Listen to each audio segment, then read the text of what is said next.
E aí, pessoal? Tudo bem com vocês? O primeiro grande duelo entre Ayrton Senna e Alain Prost na briga pela liderança de uma corrida na Fórmula 1. Isso aconteceu no Grande Prêmio de San Marino de 1985. E essa é a nossa história de hoje.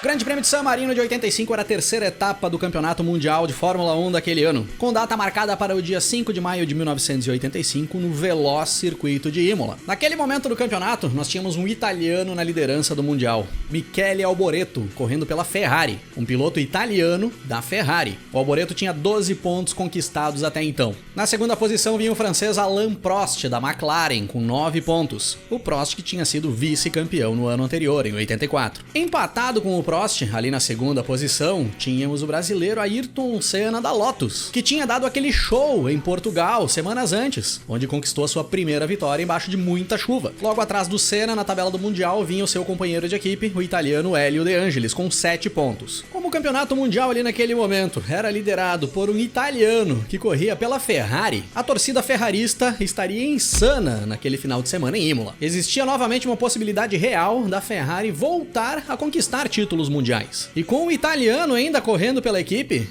era mais do que especial. Tanto que o seu Enzo Ferrari, o comendador, exigia um bom resultado da equipe ali em San Marino. E um bom resultado para o seu Enzo Ferrari, ali naquelas condições, era uma vitória. O seu Enzo Ferrari organizou longas sessões de testes no circuito de Fiorano e ali em Imola mesmo, nas semanas que antecederam o Grande Prêmio, como parte do plano para chegar nesse grande resultado e fazer a manutenção da liderança do campeonato. Porém, esses testes acabaram sendo uma decepção. A nova versão do motor V6 Turbo que a Ferrari iria utilizar já a partir do Grande Prêmio de San Marino não deu certo. Nos testes realizados ali nas semanas antes do Grande Prêmio, o motor apresentou muitos problemas. O principal deles era excesso de peso. Tiveram que deixar de lado essa nova versão do motor e voltar para o motor antigo. E esses testes aí, que eram para ser o pulo do gato para San Marino, acabaram não servindo para nada. Mas quem conseguia equipar o carro com uma nova versão do motor era a Lotus, mas somente no carro do De Angelis. A Renault levou para San Marino apenas conjuntos de motores para um carro. Como o De Angelis era mais antigo na equipe, teve preferência para receber esse novo motor, a versão EF15 do Renault Turbo. E esse motor mostrou-se bem promissor. O brasileiro Ayrton Senna teve que se contentar com a versão antiga do motor Renault, o que não impediu o brasileiro de fazer a sua segunda pole position na carreira e a segunda consecutiva. O Senna tinha feito a pole semanas antes em Portugal, o que mostrava ali que aquele bom desempenho do brasileiro em Portugal não foi mera coincidência. Pro grid de largada, ao lado do Senna, ali na primeira fila, nós tínhamos o finlandês Keke Rosberg da Williams. E o Keke Rosberg estava correndo ali com um dos polegares fraturados. Ele machucou uma das mãos após a batida que teve em Estoril, semanas antes. E já era visível que a Williams se mostrava forte ali para Imola. Tinham condições de brigar ali na frente com Lotus, Ferrari e McLaren por um bom resultado. O De Angelis, companheiro do Senna, ficou com o terceiro posto no grid. O Michele Alboreto da Ferrari ficou com a quarta posição. Quase pegou a pole position. A Ferrari vinha rendendo bem, mas o Alboreto teve problemas no classificatório. Quem mandou mal demais na Ferrari foi o companheiro do Alboreto, o sueco Stefan Johansson, que ficou apenas com a 15ª posição. Quem impressionava era o belga Thierry Boutsen, que corria pela Arrows ali em 85. O Boutsen colocou a Arrows na 5ª posição, logo à frente do francês Alain Prost da McLaren, que ficou em 6º. Era nítido que a McLaren não rendia bem em classificação, mas muito se esperava da McLaren para a corrida no domingo. O inglês Nigel Mansell da Williams ficou com a 7ª posição. O austríaco Niki Lauda da McLaren, atual campeão mundial, companheiro do Alain Prost, ficou em 8º, e o brasileiro Nelson Piquet da Brabham ficou em 9º, sendo que a Brabham tinha o melhor desempenho em aceleração ali em Imola. O que estava comprometendo o ritmo deles eram os pneus Pirelli, que simplesmente não tinham aderência. Para quem reclama da Pirelli de hoje em dia, dá pra ver que esse problema aí é histórico. Agora, observem bem esse grid de largada aí, pessoal, do primeiro até o 9º colocado. Olhem os nomes que nós tínhamos ali.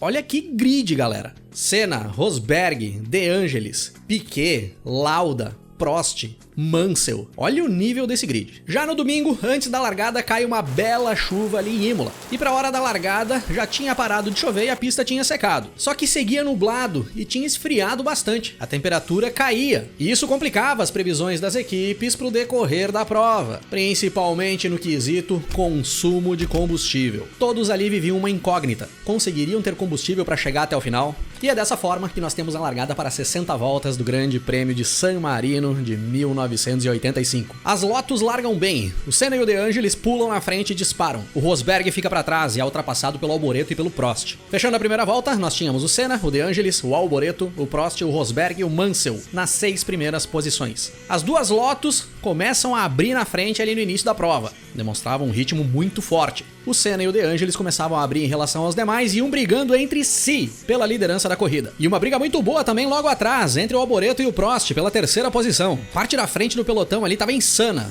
as disputas estavam muito boas. Um pouco mais atrás, outra briga muito boa entre o Piquet e o Lauda. Tanto que na volta 3, o Piquet chega a superar o Lauda na pista, que dá o troco logo em seguida e recupera a posição. Logo na volta 5, o Lauda e o Piquet juntos passam pelo Mansell. Uma volta depois, o Lauda passa pelo Rosberg também. E aí o austríaco já era quinto colocado, com o Rosberg em sexto e o Piquet em sétimo. Quando nos aproximávamos das 10 voltas de corrida, os 4 primeiros ficavam bem próximos na pista. O Alboreto e o Prost se aproximavam das duas Lotus. E o Prost vai de vez para cima do Alboreto. O italiano, para não deixar o francês ultrapassar, começa a fechar todos os espaços da pista, e de uma forma insana e perigosa. Em certo momento, o Alboreto chega a botar o Prost para fora da pista, mas o francês se mantém por ali e não desgruda do italiano. Na volta 10 de corrida, nós tínhamos Senna em primeiro, com De Angelis em segundo, Michele Alboreto em terceiro, Alain Prost em quarto, Niki Lauda em quinto e Piquet em sexto. Galera,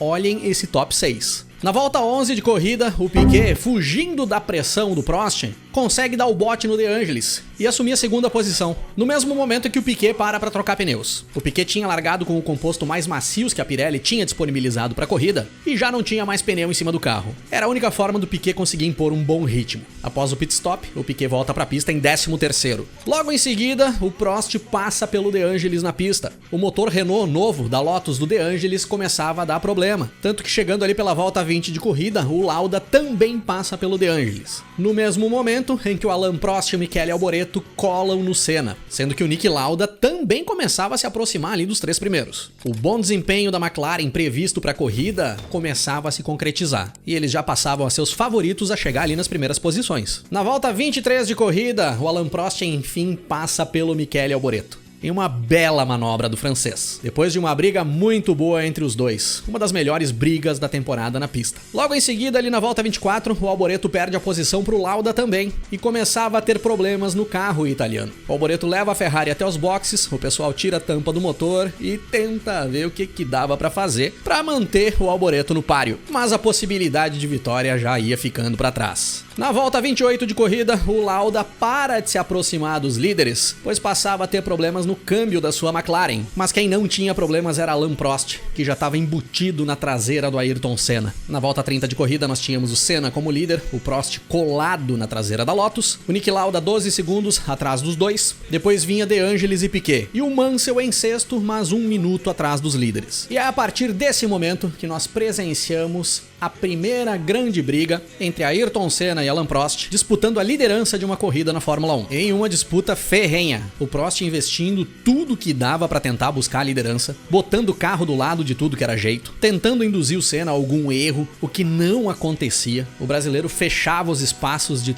tudo que era forma, comprometia os principais pontos de ultrapassagem em uma pilotagem defensiva espetacular. Por vários momentos parecia que os dois iam se enroscar, mas eles iam até o limite e não colidiam. E no meio dessa briga toda ali na frente, desse espetáculo que os dois apresentavam para nós, um percalço começava a surgir na vida dos postulantes à vitória. O computador de bordo da McLaren do francês Alain Prost já começava a informar que se o francês mantivesse aquele ritmo na pista, ele não teria combustível para chegar até o final da prova. Com essa informação, o francês simplesmente reduz o ritmo na pista. E aí nós vemos o Senna começar a abrir um pouco em relação ao Prost. Mas aí o Senna, vendo que o Prost tirou o pé, começa a reduzir o ritmo também. A Lotus não possuía computador de bordo. Ali, para entender se ia ter combustível para chegar até o final, era no olho e no feeling. E é logo depois da volta 40 que nós vimos que o Prost nitidamente abre mão da disputa pela vitória. Ele tira o pé totalmente. E o Senna começa a abrir na frente, mesmo com o ritmo reduzido também. E quem surge do nada ali no pelotão da frente nesse momento é o Stefan Johansson.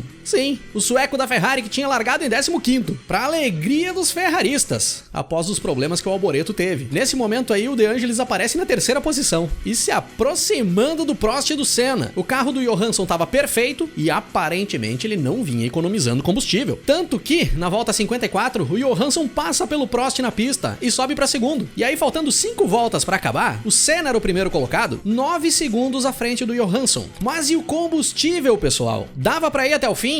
Definitivamente não. Na volta 57, faltando 3 voltas para acabar, o motor da Lotus do Senna começa a engasgar por falta de combustível. O brasileiro precisa abandonar a prova e o sueco Stefan Johansson com a Ferrari assume a liderança. Ferraristas malucos nas arquibancadas, mas por muito pouco tempo. Porque logo em seguida, seca o tanque da Ferrari do Johansson também, para choro dos ferraristas nas arquibancadas. E o francês Alain Prost vai para a liderança da corrida. Faltando uma volta para terminar, o Prost era líder, com o Hélio De Angelis em segundo, mesmo com problemas no motor, e o brasileiro Nelson Piquet da Brabham era terceiro. Só que antes de abrir a última volta, o Piquet também fica sem combustível e abandona a corrida. E é dessa forma que o francês Alain Prost percorre a última volta ali em Imola, para cruzar a linha de chegada na primeira posição e fechar 60 voltas do Grande Prêmio de San Marino de 85, conquistando mais uma vitória na sua carreira. Só que não. Logo após a corrida, é detectado que a McLaren do francês Alain Prost estava abaixo do peso mínimo especificado em regulamento. O Prost é desclassificado do Grande Prêmio de San Marino de 85, e aí o vencedor da prova é o italiano Hélio De Angelis da Lotus. Olha que loucura, galera. O belga Thierry Boutsen da Arrows ficou com a 2ª posição. Olha que resultado do Boutsen e da Arrows. E o francês Patrick Tambay da Renault, que a gente nem falou aqui no decorrer do vídeo, ficou em terceiro. Com esse resultado, ali no final do Grande Prêmio de San Marino de 85, o italiano Hélio De Angelis da Lotus assumia a liderança da tabela do Mundial. Passava a ser o primeiro colocado com 16 pontos conquistados. O Alboreto ficava com a 2ª posição e o Prost, que estava ali brigando pela liderança, agora era apenas o 5º colocado. Uma corrida muito boa, com um resultado impressionante, na prova que marcava o primeiro grande duelo pela liderança de uma corrida entre o francês Alain Prost e o brasileiro Ayrton Senna, que viriam a se tornar, anos depois, os dois maiores rivais da história da Fórmula 1. Mas não foi o único duelo que nós vimos entre o Senna e o Prost aí pela liderança de uma corrida no decorrer de 85. Tivemos outras grandes brigas entre os dois, o que, como vocês sabem, é assunto para outros episódios aqui do canal.